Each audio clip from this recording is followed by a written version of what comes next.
It's great pleasure for me to deliver a lecture in the heart of Lucknow before the higher qualified lecturer and the Islamic scholar. I humbly welcome to all of you.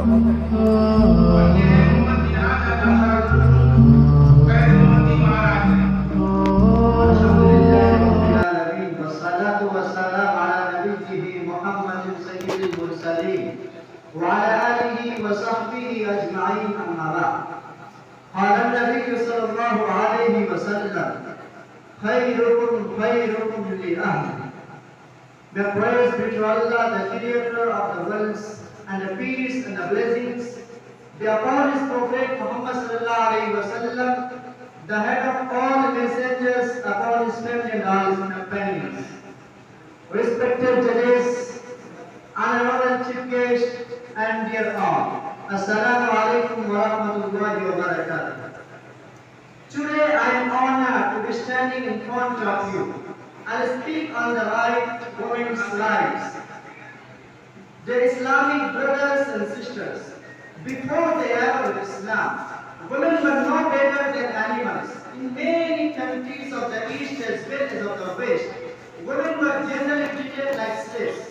Their main function was to serve men day and night and provide personal satisfaction to them. They had no right, no privilege, and no status. They couldn't own any land or property in their names. They hadn't the freedom to choose a way of living according to their liking. They were just a living being without an initiative of their own. The audience, the Islamic viewpoint regarding women is quite marked unlike the other religions and the civilization of the world. It offers a divine solution to this matter. It directly addresses the nature and appeal to the heart of human beings. It adopts the middle part and takes into consideration the physical formation of the women to give them their due rights and due status. According to Islam, women are equal partners to men in upbuilding human society. They have their own rights, privileges, and status. They play important and equally significant role in the development of human civilization. They must be given education and training so that they can efficiently perform their duties. They have right to choose their spouse and enjoy their life. They inherit property from their father and husband. When she is a child, her father has responsibility to bring her up and provide educational facilities. When she is a wife, her husband's duty to respect her sentiments and give her due rights. When she is a mother, her children are asked to behave gently and remain obedient to her.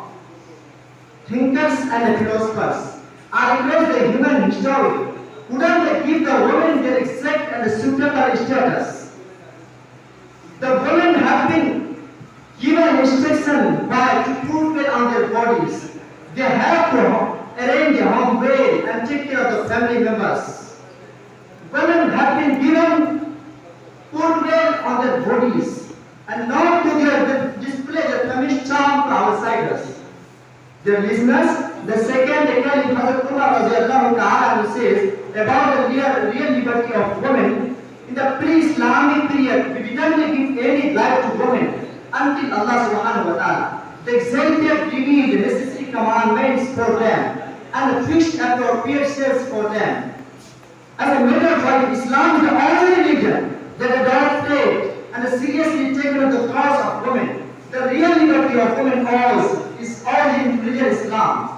It has raised the position of women fair and defined relation between of men and women clear and unmistakable terms. In the Holy Quran, there is a chapter known as Nisa, meaning women, which largely deals with women's rights. Allah subhanahu wa ta'ala says in the Holy Quran, Ya ayyuhan nasu ittaqu rabbakum alladhi khalaqakum min nafsin wahida wa khalaqa minha zawjaha wa batha minhuma rijalan kathiran wa nisaa wattaqu Allaha alladhi tasaaluna bihi wal arham inna Allaha kana alaykum raqiba.